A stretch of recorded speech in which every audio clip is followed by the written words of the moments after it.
So along comes Debbie Stabenow, and I give John Engler and Dick Posthumus a great amount of credit because she introduced the amendment, and within an hour, as far as I can recall, they decided let's take her up on abolishing the current system of financing schools. She thought her amendment would embarrass them, really call their bluff, like they weren't really interested in reform, and if they were, they'd actually vote for this. They said, okay, we will vote for it. So, to your question, I am cooking hamburgers on the grill with Nancy, my wife, at about 6 p.m. in Lansing, one nice summer evening, and I get a call with John Engler and Dick Posthumus on the phone saying, guess what we have just done? Wow. It's kind of like one of those moments you never forget your entire life. Yeah, yeah. So, and they said, now it's up to you we're going to send you, this is being sent over to the House, and you need to concur. Make it happen. And make it happen. Yeah. And as I recall, I said, I think I'm willing to go along with this, but I really want to think about it.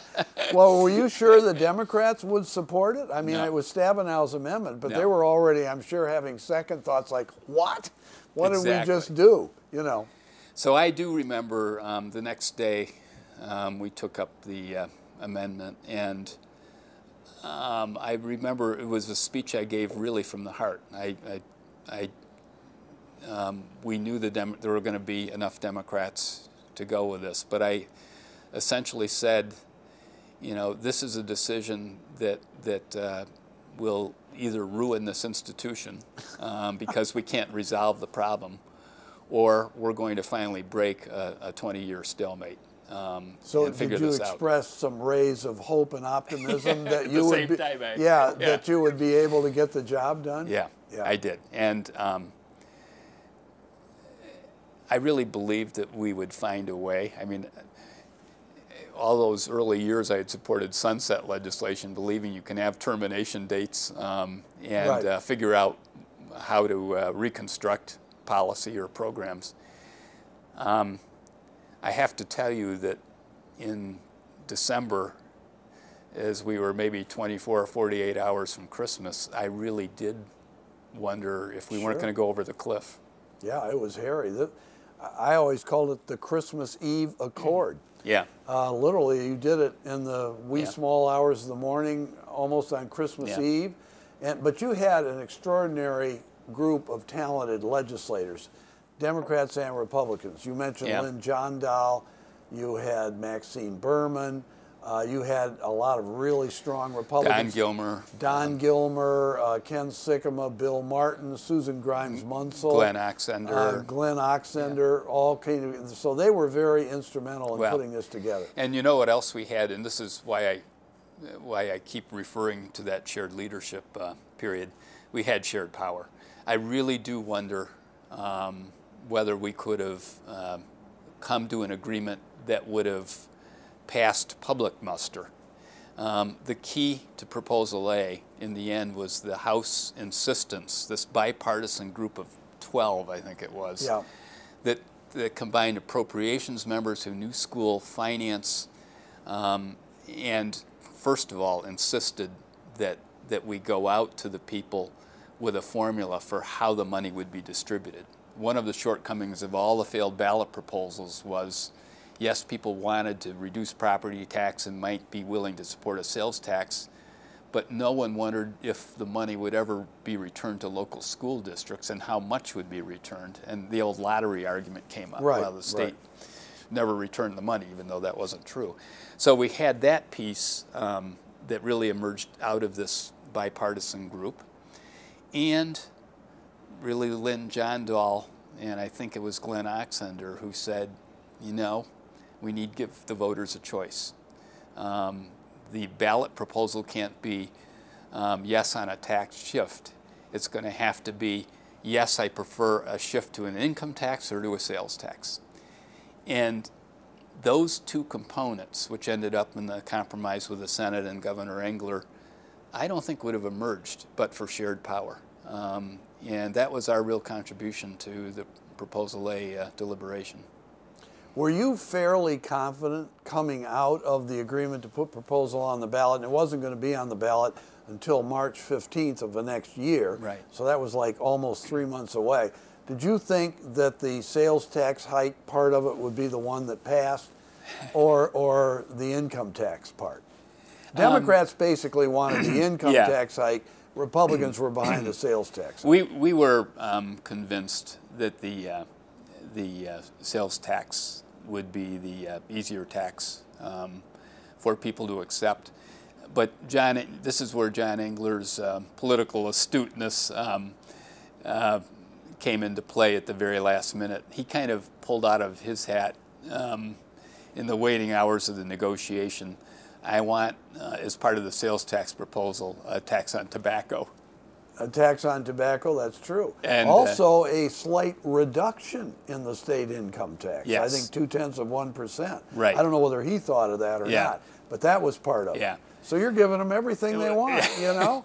Well, but it was interesting. The cigarette tax, John, I think, had some polling done and had figured out that probably the most popular part of that tax package would be taxing cigarettes. Taxing cigarettes. As opposed to purely going to an income tax on the other side. So, do you think the Democrats honestly believe that people wanted to hike the state income tax as opposed to your approach? I mean, what were they thinking? That's a good question. I guess my question is, what were they thinking? Well, certainly they were being true to their core philosophical values and core values. Yes, yeah. okay. Lynn John Dahl truly yeah. felt it was the right thing to do. Right thing to do. But probably more importantly to the Democrats was that we have a source of revenue to replace the property tax. Right. And so both sides had reasons to support the compromise, and in the end, I thought it was a pretty civil debate. It's it's not like the ballot proposals of today, where you have both sides trashing each other. Right. No. Absolutely. So Proposal A passes. Let me just ask you one blue sky, open-ended question at this point. It passes. How do you think Proposal A has worked out over the years? I think it has worked out fairly well when you look at the alternative. I don't believe that financing our schools by so much reliance on property tax was sustainable. There were going to be more millages defeated, and the gap between districts was going to grow as the state withdrew its funding. The problem with the property tax was not only we were overly reliant on it, it was too easy for the state to say to local communities, you fund schools when we're in a tight budget situation. Mm-hmm. So it's better than what the alternative was. I worry that the school aid fund has been expanded or has been used now to fund higher ed. I mean, mm-hmm. I think we're going to run into some of the same school funding issues. Although the legislature and the governor have taken some steps to address one of the biggest problems with school funding, which has been the retirement and health care cost issues. So maybe it can be sustained somewhat longer, but I do worry that in time, Prop A will have to be reviewed too. That brings up the question, do you think it was a good idea for the legislature, and they did this, I think, in the very first year of the Granholm administration in 2003, separate out school aid from general fund revenue? You've got now two funds, mm-hmm. and it used to be just one huge general fund. Now, a major portion of general fund was for school aid, but now they've actually got two segregated funds, and anytime anybody wants to take money out of the school aid fund and use it for any other purpose, there are certain legislators who get hysterical saying this is sacred, et cetera, et cetera. Should the legislature have done that? And should they undo it? Well, I think I don't know if that started with Granholm. I think that really emerged out of Prop A, as I recall. We had kind of a separate school aid fund. Well, I don't think it was really segregated legally the way it was maybe until that's the case. Granholm became governor. It was but the practice. it had become a practice. Yeah. De facto, it was like that. Yeah.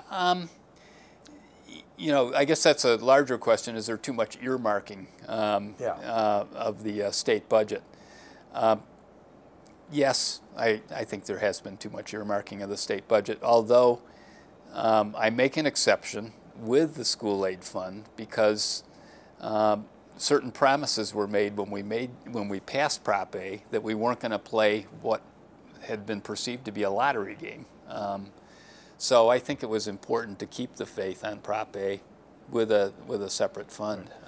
Okay, we come to the election of 1994, the November election, okay?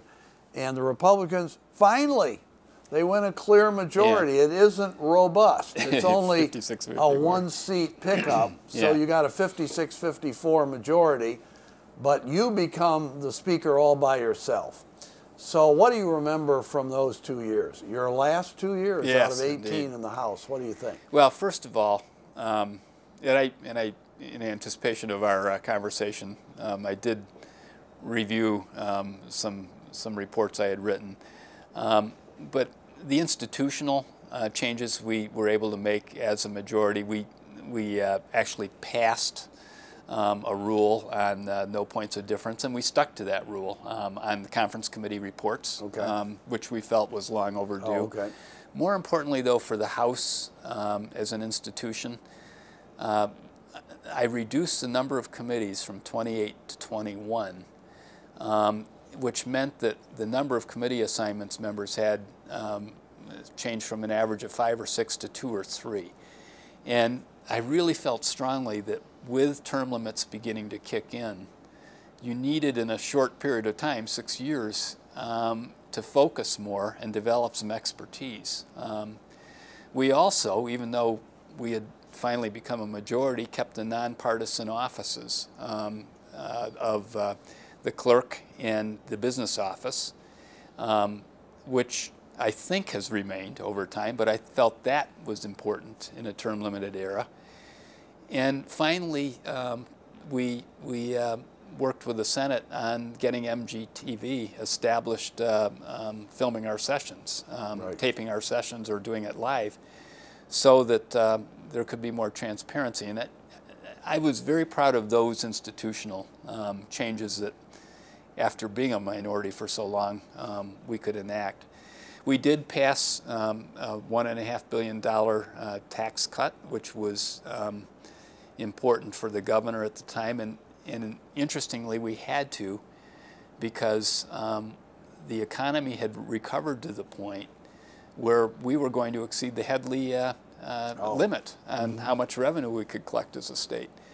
So we passed some income tax and business tax reductions. We did a revisit of liability reform. We passed new standards on liability to comparative negligence, product liability reform. We passed another unemployment insurance bill.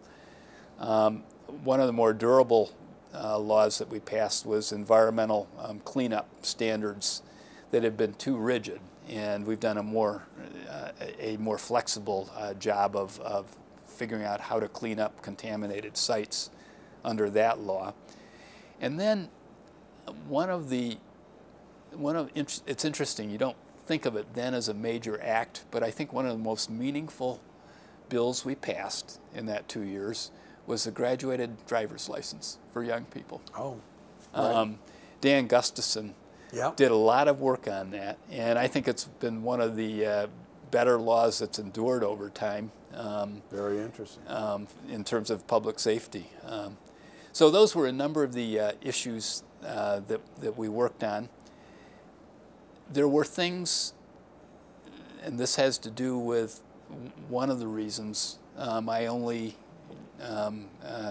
stayed 2 years as Speaker, because I left the legislature after that time. I found we were in the second term of the Engler administration, and a lot of the things that I felt were important for us to get done we had worked through. And so I found myself in the interesting position as Speaker of having some aspirations that couldn't be done because we couldn't even get enough support in our own caucus. And the dynamic of shared power didn't work anymore.